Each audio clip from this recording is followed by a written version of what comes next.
One of the biggest reasons why I think these Sixers have been straight up intolerable to watch lately is Tobias Harris, man. I hate to pound on him. He's been taking his beatings plenty, but it's impossible not to acknowledge that.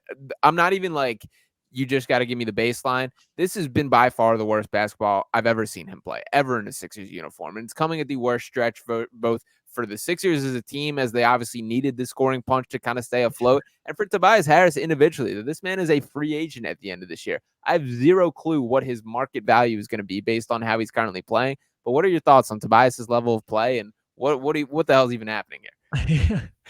He's having the opposite of a contract year. Like, guys Yeah. like ball out, they play, and they're like, oh man, he's playing for the contract. He's playing for his next big money. Tobias is doing the opposite. I'll Playing take the for a less. discount, man. He's Yeah. just waiting for his dad to do the work for him. I don't mean to take swings at Tobias. Assassin scorer. Oh man. I don't honestly, I don't know what to say. I don't know what to say about him. It's like, I think the most frustrating part of it is how little effort at times it seems. Like, that it's disheartening to see, because at least before it was like, at least he's doing the little things, right? He's trying to, I don't even know. I don't even know like what it is about him. It's hard It's to so bad. watch. He doesn't go for loose balls, man. He doesn't hit the boards hard. He obviously, we now have the meme of like, have never taken a charge in his career. Like, that's embarrassing, dude. Like, I took a charge in my rec league game on Sunday. Like, this shit means something to me, man. I was in there taking a charge last minute of the Love game. it. This guy Love it. doesn't do it, and he's getting paid millions of dollars. He's on the line. He should be the number one guy right now. So I think that's where like a lot of us get frustrated with him, is he should be at the minimum like giving effort and busting his ass and playing defense and going hard at the rim, and he just doesn't. Yep. He only wants the shots in his little area. He only wants to do what he wants to do. He's a ball stopper. The offense flows better when he's not there. And on top of it all, he's the highest paid player on the team. It's like, it really is just a frustrating mix. I don't know what is next for Tobias. What I know is that he cannot be back here next year.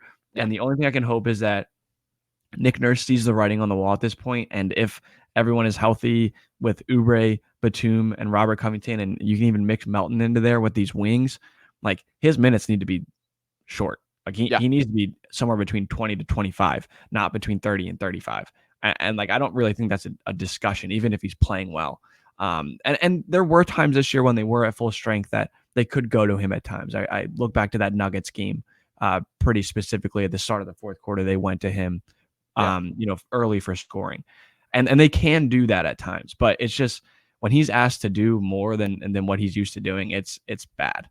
Yeah, no, it's been brutal. And the shot diet specifically has been something that frustrated me, as I think he's regressed a ton. As far as last year, I think was in a large part like the best version of Tobias, as far as quick decisions, taking catch and shoot 3-pointers, being decisive in the way that he plays, having his mind made up before he gets the ball. And feels like we're getting none of that this year, that it's Yeah. too much dribbling into tough fadeaway 2-pointers again, and just poor basketball across the board. Defensively, I think he's been far worse this year. Gets lost off ball all the time. I feel like 3 or 4 times per game, it like jumps out to me of like a back cut that Tobias just Yeah. doesn't notice. And a guy either beats him. He's gotten away with a ton of them, of a guy being open for a split second, and he has his like a little, oh, there he is, and kind of run to him. But it happens Controller like, nod.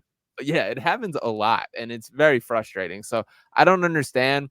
I'm with you that like, I don't even think it should be a discussion. It should, in my mind, be like a closed case of this guy has not earned the right to play 30 plus minutes a night with this team.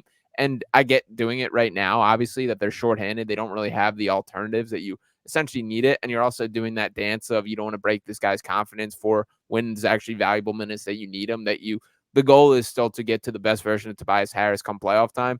I'm not very optimistic that that ends up being the case, but you got to try whatever it takes to get to that point. So I don't know. I have no clue. If I had to ask you right now, what kind of contracts are you looking at this offseason? Dude, I don't know. I like, honestly, God, I don't know. I don't know what team is looking at this and being like, yeah, we could use him. The only thing I can think is Enjoy like, Detroit, Toby. seriously, maybe Yeah. it's like, I mean, maybe it's like something like 3 years, 36 million. Like, what if it Wow. is like something like that? I don't know. I don't even want to I think he speculate. gets three for 60 in Detroit. It's my prediction. Sure, that's great, and I would be happy for him. Honestly, I'd be happy for him. I just think like, if you compare and contrast the situation between like him and Kelly Oubre, a guy who came in here on a $2 million minimum, has a lot to prove. And on a nightly basis, dude, he busts his ass. He tries so hard. And on every play that he can, he's skying up for one-handed rebounds. He's blocking shots, chasing Pointing, down, celebrating. pointing stuff, yelling, trying to dunk on people when they're shorthanded. He takes the ball and is like, I'll go get a bucket or at least try, which I love about him. But it's like they're so polar opposite in that way where it's like Tobias just looks like disengaged and adherent to the entire situation. And it's frustrating because it's like, dude, this should be your time. You've been here for 6 freaking years. Like, this is his 6th season with the Sixers.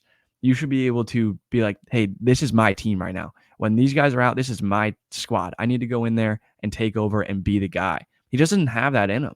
Doesn't have Yeah. that dog in him. So I don't know. I don't want to like keep piling on the guy. We will need him at times.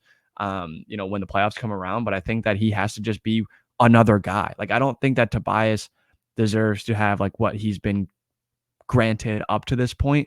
He just needs to be another guy that can play on this team, and his skill set can be optimized in that situation.